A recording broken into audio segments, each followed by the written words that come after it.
এখন খুচরা এখন কেউ দেয়ই না। হ্যাঁ না, এখন সকালে যখন মনে করো সকাল তো সকালে মনে করো নোট থাকলে বলতে লাগে, হ্যাঁ বলে যে খুচরা আছে কি না, তাহলে পরে গিয়ে টিয়ে তখন অসুবিধা বলে খুললো নেই, এরকম অনেকবার হলো। তাও 50 টাকাটাও তাও হয়ে যাচ্ছে। 100 টাকা কেউ কেউ 10 টাকার ভাড়া করে 100 টাকা দিয়ে দিচ্ছে, চেঞ্জই হয় না। দাদা বার্সেনা হোটেল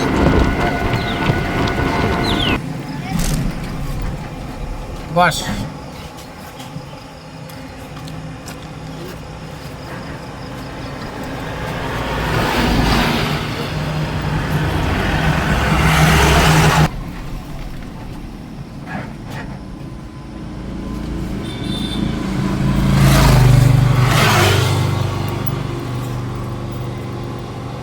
ম্যাডাম আসলে